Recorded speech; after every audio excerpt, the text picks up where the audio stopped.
So we are back with another episode of upcoming mods. Today's going to be one of those episodes where we kind of have a lot of littler mods, I guess. Not necessarily small mods, but not one big mod stealing the show. A lot of mods kind of coming together to make a great episode. Regardless, starting things off, we do have some more news on the upcoming update to the Submersible Power Armor, known simply as the Submersible Power Armor Redux. The first images I am showing you are more of that Rapture. More or less with this new armor, there's going to be a new world space or location, that being Rapture, which is one of the major locations in the BioShock series. It's kind of where you see all of the big daddies in their various armors and where you experience the game. So as you can see by these images, it looks pretty cool. I definitely think the aesthetic and overall theme is there. I don't think this is necessarily a recreation of one room specifically, although I might be wrong. I've only played through BioShock 1, so maybe it's in one of the later games. But again, I really think the colors here are on point. It's kind of a dark, deeper blue. It definitely feels like you are underwater and surrounded by water, but at the same time, it doesn't feel happy or like you're in The Little Mermaid. It actually feels like you're in more of a deep, dark lair. I'm so pretty curious as to how this is going to be implemented. Is it just going to be kind of a dungeon where you travel through? Maybe there'll be a player home there. There's actually another mod adding in a BioShock theme, and that one's actually pretty cool. It fits into the game pretty well because there's so little to do in the water, and it gives you something to do in the water, even if it's just sleep there. And then as you can see by some of these final images, there's going to be at least some stuff added into the workshop mode, which is really cool. I like when mods do this because it gives you something to bring home back to your settlement, something that's a little bit longer lasting, whether it be decoration, whether it be a crafting table that's useful over the longer term. Again, I really like these features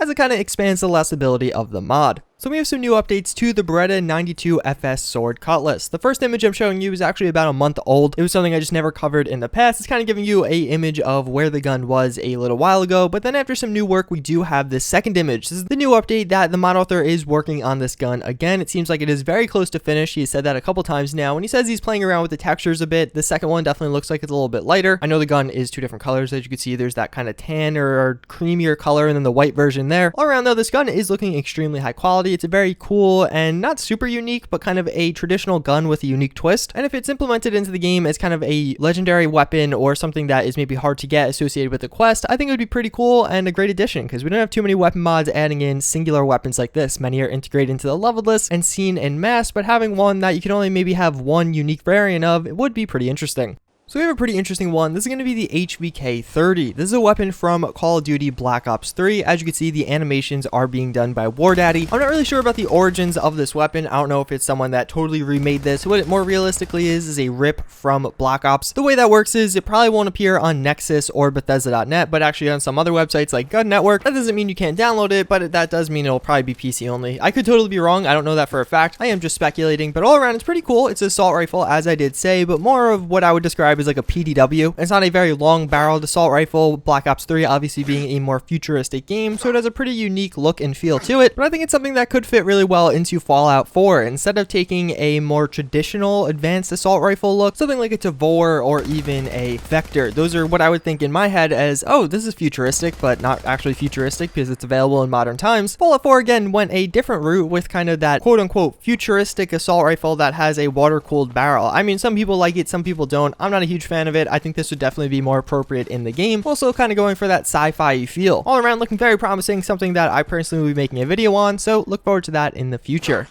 So we do have an update to the Midwestern Power Armor. This is a mod that's already released. It is something that was made by NewerMind43. There's actually a few versions of this going around now. We have a new updated one by NewerMind43. That's what you're seeing right now, as well as I think Noctium and Dogtooth were actually working on their own variant. All around, this is looking pretty cool. We just have this one image of it. We haven't seen too many updates from this in a while. He has just worked on the Vault-Tec Power Armor and thus released it. I know this was one of the first Power Armors he did release for Fallout 4. I think it might have been one of his first mods for Fallout 4 in general, and it was pretty high quality, but this time he's really trying to make the newer variant noticeably more high quality, and based on these images, it's definitely looking pretty good. I'm going to reserve judgment till we get some in-game screenshots, so hopefully those will be coming soon also.